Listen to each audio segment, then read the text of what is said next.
എല്ലാ കൂട്ടുകാർക്കും ശുഭരാത്രി നേർന്നുകൊണ്ട് നമുക്ക് ആദർശിന്റെ നയനയുടെയും നാളത്തെ നല്ലൊരു വിശേഷം കേട്ടാലോ. അങ്ങനെ നാളത്തെ വിശേഷം നമ്മൾ കാണാൻ പോകുന്നത്, നമ്മൾ എല്ലാവരും കാണാൻ കാത്തിരുന്ന നല്ലൊരു വിശേഷം തന്നെയാണ്.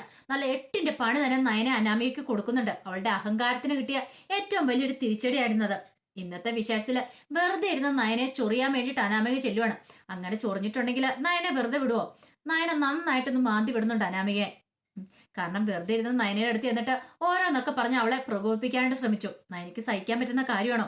നയന ഒന്ന് രണ്ടു വട്ടം പറഞ്ഞു. പിന്നീട് നയന പറഞ്ഞു, നീയും നിന്റെ വീട്ടുകാരും കൂടെ ചെയ്ത് എന്താന്നൊക്കെ ഞങ്ങൾക്ക് നന്നായിട്ടറിയാം. ഒരു കേസ് കൊടുത്തിട്ടുണ്ടെങ്കിൽ തെളിവുകൾ സാധനം നിന്നെയൊക്കെ പൊക്കുമെന്ന് പറയണം. ഇത് കേട്ടപ്പം അനാമികയ്ക്ക് സഹിച്ചില്ല. അനാമിക പറഞ്ഞു, നിന്റെ അനിയത്തിനെ എന്റെ അച്ഛനെ ഇല്ലാതാക്കാൻ ശ്രമിച്ചിട്ടുണ്ടെങ്കിൽ അതിന്റെ പിന്നിൽ ഒരു കാരണം ഉണ്ടെന്ന് പറയണം. നിന്റെ അനിയത്തി എന്താ ചെയ്തോണ്ടിരിക്കുന്നത്? ഇപ്പൊ തന്നെ കണ്ടില്ലേ, അവള് ട്രെയിനിങ്ങിന് പോവാ. ട്രെയിനിങ്ങിന് പോകുന്നതിന് മുമ്പ് അനിയുമായിട്ട് കൂടിക്കാഴ്ച നടത്തിക്കൊണ്ടിരിക്കുക. രണ്ടുപേരും കൂടെ അങ്ങനെ പ്രണയസല്ലാപത്തി മുഴുകിയിരിക്കുമെന്ന് പറയണം. ഇത് കേട്ടപ്പം നയന ചോദിച്ചു, നീ എന്താ പറഞ്ഞെന്ന് ചോദിക്കുക നന്ദുവിനെ കുറിച്ച്. പറഞ്ഞ സംശയമാണെങ്കിൽ നീ ഒരു കാര്യം ചെയ്യുക, അവളെ വിളിച്ച് ചോദിക്കുക അവളുടെ ഒപ്പം അനിയില്ലെന്ന്. എന്റെ അച്ഛനെ കണ്ണുകൊണ്ട് കണ്ട കാര്യമടി ഇത്. നാണം ഉണ്ടോടി നിന്റെ അനിയത്തിക്ക്? കല്യാണം കഴിഞ്ഞിട്ടും പിന്നെ എന്റെ ഭർത്താവിനെ ഇങ്ങനെ ചുറ്റിക്കറങ്ങി നിൽക്കാനായിട്ട്, എന്റെ ഭർത്താവിനെ സ്വന്തമാക്കി നടക്കാനായിട്ട് അതെങ്ങനെയാ? കുടുംബ പാരമ്പര്യം എന്തെങ്കിലും ഉണ്ടോ? കുടുംബത്തിൽ ജനിക്കണോടി എന്ന് പറയാണ്. ഇത് കേട്ടപ്പോ നയന പറഞ്ഞു, ദേ വനിത അനാവശ്യം പറയരുത് കേട്ടോ അനാമികയെ. ഞാൻ എന്താ അനാവശ്യം അടി പറഞ്ഞേ? നിനക്ക് നിന്റെ വീട്ടുകാർക്ക് നാണം ഉണ്ടെങ്കിൽ ഇങ്ങനെയൊക്കെ ചെയ്യുവോ? അല്ലെങ്കിൽ അനിയുടെ കല്യാണം കഴിഞ്ഞ ബോധമെങ്കിലും വേണ്ടേ? നിന്റെ അനിയത്തിക്ക് അത് ഒട്ടുമില്ല എന്ന് പറയണം. നയന പറഞ്ഞു, എന്റെ അനിയത്തി ഒന്ന് മനസ്സ് വെക്കുമായിരുന്നെങ്കിൽ ഇത് ഈ വീട്ടിലിപ്പോ അവള് കണ്ടായിരുന്നു പറയാം. പക്ഷെ ഞാനൊന്നും അതിന് സമ്മതിക്കായിരുന്നോണ്ടാ. പക്ഷെ ഇപ്പൊ തോന്നുന്നുണ്ട് അത് തെറ്റായിരുന്നു. ഒരു കാരണവശാലും നിന്നെ പോലെയുള്ള ഒരുത്തി ആയിരുന്നില്ല ഇങ്ങോട്ട് വരേണ്ടിയിരുന്നേ. നിനക്ക് സപ്പോർട്ട് ചെയ്താ ഇപ്പോഴും ഞാനൊക്കെ നിൽക്കുന്നേ. പക്ഷെ എനിക്ക് തോന്നുന്നുണ്ട് ഇപ്പൊ അത് വേണ്ടിയിരുന്നില്ലെന്ന്. നിന്നെ പോലെയുള്ള ഒരുത്തി അനിയുടെ ജീവിതത്തിലേക്ക് വന്നതിന് ശേഷം സ്വസ്ഥത സമാധാനം ഒന്നും അറിഞ്ഞിട്ടില്ല.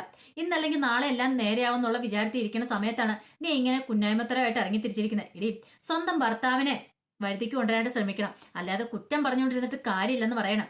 ഇത് കേട്ടപ്പം അനാമിക പറഞ്ഞു, എങ്ങനെ കൊണ്ടുവരുന്നേ?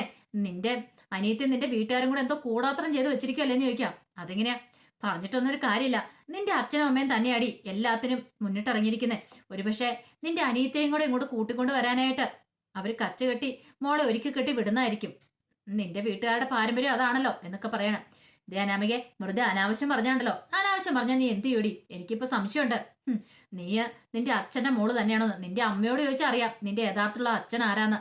പറഞ്ഞു തീരുവല്ല. ഒറ്റ അടിയായിരുന്നു ആ കാരണം തീർത്ത് അനാമികയുടെ നയന കൊടുത്തേ. നീ എന്താടി പറഞ്ഞേ? ദേ, നിന്റെ പാരമ്പര്യമായിരിക്കും. നീ നിന്റെ വീട്ടിൽ പോയി ചോദിക്കുക നിന്റെ അമ്മയോട് നിന്റെ അച്ഛൻ ആരാന്ന്. അല്ലാതെ എന്റെ അച്ഛൻ ആരെന്ന് അറിയാനായിട്ട് എന്റെ അമ്മയോട് എനിക്ക് ചോദിക്കേണ്ട കാര്യമില്ല. എനിക്ക് വ്യക്തമായിട്ട് അറിയാം എന്റെ അച്ഛൻ തന്നെയാന്ന്. നിനക്ക് സംശയം ഉണ്ടായിരിക്കും നിന്റെ കാര്യത്തില്. പക്ഷെ എന്റെ കാര്യത്തിൽ എനിക്കൊരു സംശയമില്ല. കാരണം എനിക്ക് എന്റെ അമ്മയും അച്ഛനും വിശ്വാസമാന്ന് പറയണം. ഇത് കേട്ട അനാമിക പറഞ്ഞു, നീ എന്നെ തല്ലിയില്ലേ? വെറുതെ അല്ലല്ലോ, നിന്റെ കയ്യിലിരിപ്പോണ്ടല്ലേ നിൽക്കും. നിന്നെ കാണിച്ചാരാടിയെന്ന് പറഞ്ഞോണ്ട് അനാമിക വെല്ലുവിളിച്ചിട്ട് അങ്ങോട്ട് പോവാണ്. ഒരു നിമിഷം നയനക്ക് ദേഷ്യ സങ്കടമല്ലേ അരച്ചു കയറി. അവള് പറഞ്ഞു പറഞ്ഞ് അവിടം വരെ എത്തിയിരിക്കുന്നു. അല്ലെങ്കിൽ നന്ദു ഇത് എന്ത് ഭാവിച്ചാ? ഇനിയിപ്പം ഇതിനി പ്രശ്നമാകുമോ എന്തോ? അനിയ അനാമികനെ എങ്ങനെയെങ്കിലും ഒന്ന് ഒന്നിപ്പിക്കാൻ ശ്രമിക്കുമായിരുന്നു. ആ സമയത്ത് നന്ദു അനിയും കൂടെ കണ്ടിരിക്കുന്നേ. അവളോട് പ്രത്യേകം പറഞ്ഞിട്ടാണ് അങ്ങനെയുള്ള കൂടിക്കാഴ്ചകളൊക്കെ ഒഴിവാക്കണം. അവന്റെ കല്യാണം കഴിഞ്ഞാൽ അവനൊരു ജീവിതം ഉണ്ടെന്നൊക്കെ. ഇങ്ങനെ പോയാൽ എന്താവും എങ്ങനെയൊന്നും അറിയത്തില്ല. പിന്നീട് നയന എന്ത് ചെയ്യുവാണ്?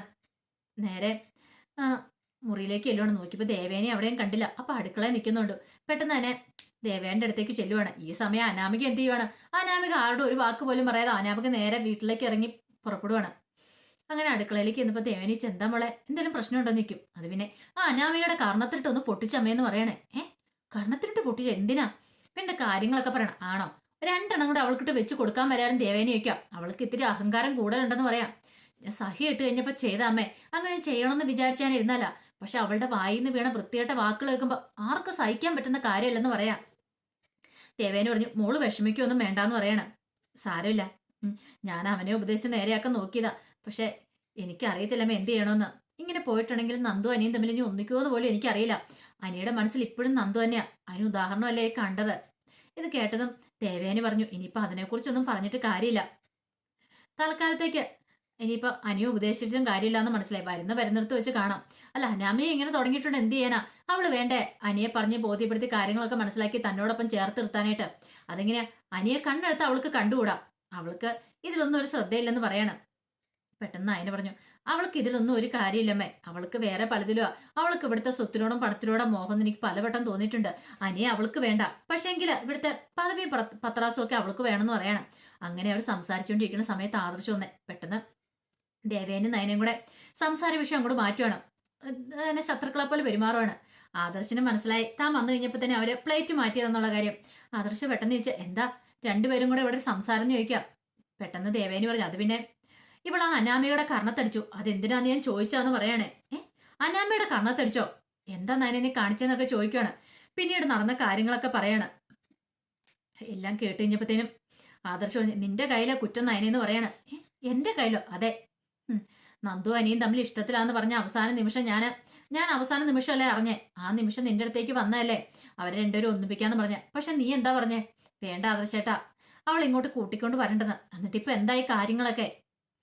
നേരത്തെ അത് ചെയ്യുമായിരുന്നു, ഈ പ്രശ്നങ്ങളൊക്കെ ഉണ്ടാവാനും ചോദിക്കും. ഇത് കേട്ടോന്ന് അതിന് പറഞ്ഞു, അത് പിന്നെ അവളെ ഇങ്ങോട്ട് വിളിച്ചോണ്ട് വന്നിട്ടുണ്ട്, ഈ കുടുംബത്തിൽ ആർക്കും ഇഷ്ടപ്പെടില്ലെന്ന് വിചാരിച്ചിട്ടാ. ഇത് കേട്ടപ്പോ ദേവേനി പറഞ്ഞു, അല്ലെങ്കിൽ തന്നെ രണ്ടുപേരെ കൊണ്ട് സഹിക്കാൻ പറ്റുന്നില്ല, പിന്നെയാണ് മൂന്നാമതൊരുത്തിനെയും കൂടെ ഇങ്ങോട്ട് കൊണ്ടുവരുന്നത് എന്നൊക്കെ ദേവേനി പറയാം. അല്ല അമ്മ എന്തറിഞ്ഞിട്ടാ പറയണേ? നന്ദു വന്നിട്ടുണ്ടെങ്കിൽ അനിയുടെ ജീവിതം സന്തോഷപൂർണ്ണം ആയനം.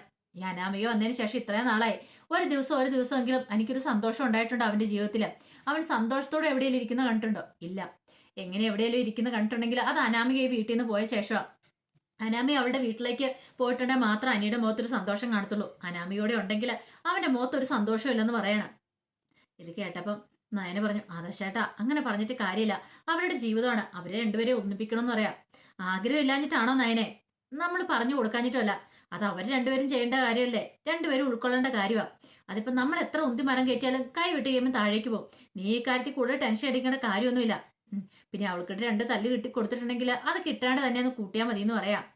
അത് കേട്ടപ്പോ അനാമികൾ നയന പറഞ്ഞു, ഇനിയിപ്പോ അനാമിക ഇങ്ങോട്ടേക്ക് വരുവോ? വരുവാണെ അവള് വരട്ടെ, അല്ലാതെ ഇപ്പൊ എന്ത് ചെയ്യാൻ പറ്റും? അവളുടെ സ്വഭാവം അറിയാവുന്നല്ലേന്ന് ചോദിക്കും. അല്ലെങ്കിൽ തന്നെ എന്തൊക്കെ ക്രൂരതകളാ കാണിച്ചു കൂട്ടി വെച്ചിരിക്കുന്നത്, കൂടുതൽ ഞാനൊന്നും പറയണില്ല എന്ന് പറയണം. ഈ സമയം ദേവേനി പറഞ്ഞു, അതെ അനാമിക മോളെ അത്ര കുറ്റപ്പെടുത്തൊന്നും വേണ്ടെന്ന് പറയാം. ഓ, അമ്മയ്ക്കിപ്പോ അവളെ കുറിച്ച് പറഞ്ഞപ്പോ അങ്ങോട്ട് തേൻ ഒളിച്ചോന്ന് ചോദിക്കുവാണ്. അതല്ല പിന്നെന്താ, അത് പിന്നെ ഞാൻ എന്നൊക്കെ പറഞ്ഞ് നിൽക്കുകയാണ്. ആദർശന് മനസ്സിലായി ഇത് നയനെ അമ്മയും തമ്മിൽ ഒത്തുകളിയാ. താനിങ്ങോട് വന്ന സമയത്ത് ഇവര് സ്നേഹത്തോടു കൂടി സംസാരിച്ചുകൊണ്ടിരുന്നേ, പക്ഷെ തന്നെ കണ്ടതും അവര് സംസാരം മാറ്റിയതാ. അങ്ങനെയാണെങ്കിൽ ഇത് വെറുതെ വിട്ടിട്ട് കാര്യമില്ല, എത്രയും പെട്ടെന്ന് തന്നെ ഇത് കണ്ടുപിടിക്കണം എന്ന് വിചാരിച്ച് ആദർശ് അങ്ങോട്ടേക്ക് പോവാണ്. ഈ സമയത്ത് കട്ടക്കലിപ്പോട് കൂടിയിട്ടാണ് അനാമിക വീട്ടിലേക്ക് കയറി ചെല്ലുന്നത്. അങ്ങനെ ചെന്ന് കഴിഞ്ഞപ്പോഴത്തേനും രേവതിയും വീടും കൂടെ ഇറങ്ങി വരുവാണ്. എന്താ മോളെ, നീ ഇന്നലെ കൂടെ പോയതല്ലേ ഉള്ളൂ, പെട്ടെന്ന് എന്താ ഇങ്ങോട്ടേക്ക് വന്നേന്ന് ചോദിക്കാം. എന്ത് പറയാനാ, അവിടെ നിന്നിട്ടുണ്ടെങ്കിൽ ആ നയനെന്ന് പറയുന്ന ഒന്നേ ഞാൻ എന്തേലും ചെയ്യും, അല്ലെങ്കിൽ അവൾ എന്നെ കൊല്ലൂന്ന് പറയാണ്. കൊല്ലൂന്ന് നീ എന്തൊക്കെയാ പറഞ്ഞേ? അവൾ എന്റെ കർണത്തടിച്ചെന്ന് പറയണേ. എന്റെ മോളുടെ കർണത്തടിച്ചോ ആ നയനെന്ന് പറയുന്നവള്? എന്നിട്ട് അവിടെ ആരും അറിഞ്ഞില്ലേന്ന് ചോദിക്കും. അവിടെ ആരോടും പറഞ്ഞിട്ട് വലിയ പ്രയോജനമൊന്നും തോന്നിയില്ല, ഞാൻ എങ്ങോട്ടേക്ക് പോന്നെന്ന് പറയണം. ദൈവമേ, എന്റെ മോളെ അടിക്കാൻ വരെ ആയ അവളുടെ കൈ ഞാൻ തല്ലി ഓടിക്കുന്ന രേവതി പറയാണ്. ഇത് കേട്ടൻ വേണു പറഞ്ഞു, അല്ലെ എന്താ പ്രശ്നം എന്താന്ന് ചോദിക്കാണ്. പിന്നീട് നടന്ന കാര്യങ്ങളൊക്കെ പറയാ. ഇത് കേട്ടപ്പോ വേണു പറഞ്ഞു, വെറുതെ അല്ല നിന്നെ തല്ലിയത്, നീ എന്തിനാ മോളെ അങ്ങനെയൊക്കെ പറയാൻ പോയത്? കുറച്ച് നാളത്തേക്ക് നീ എനിക്ക് അവിടെ പിടിച്ചു നിന്നേ മതിയാവുള്ളൂ. കാരണം നീ അങ്ങനെയൊന്നും പറയാൻ പാടില്ലായിരുന്നു, നമ്മുടെ അവസ്ഥ അറിയാലോ. ഇനിയിപ്പം അനിയെ നിനക്ക് വേണ്ടെങ്കിലും കുഴപ്പമില്ല, അവിടുന്ന് കുറച്ച് സ്വർണവും പണമൊക്കെ അടിച്ചു മാറ്റിക്കൊണ്ട് വരണം, അതുവരെ നിനക്ക് അവിടെ പിടിച്ചു നിന്നല്ലേ മതിയാവുള്ളൂ. ഇങ്ങനത്തെ എന്തെങ്കിലും പ്രശ്നം ഉണ്ടായിട്ടുണ്ടെങ്കിൽ അതൊക്കെ ഒഴിവാക്കി വിടുകയല്ലേ ചെയ്യണ്ടേ?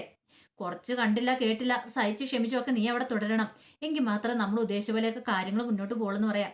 ഇത് കേട്ടപ്പോൾ അനാമി പറഞ്ഞു, ഞാൻ മാക്സിമം ട്രൈ ചെയ്യുന്നുണ്ടാച്ചാ, പക്ഷെ ചിലതൊക്കെ കണ്ടും കേട്ടിരുന്ന് എനിക്ക് നടിക്കാൻ പറ്റുന്നില്ലെന്ന് പറയാം. അല്ലെങ്കിൽ തന്നെ അനിയും നന്ദും കൂടെ സംസാരിക്കുമെന്ന് അറിഞ്ഞപ്പോൾ തന്നെ എന്റെ സമ്മതം എത്തിയതാന്ന് പറയാം. മോളെ, അവൻ പോവാണെ പോട്ടെ, അവനെ നീ കാര്യമായിട്ട് എടുക്കണ്ട, നിനക്ക് വേറെ കല്യാണം കഴിച്ചാൽ സുഖമായിട്ട് ജീവിക്കാം.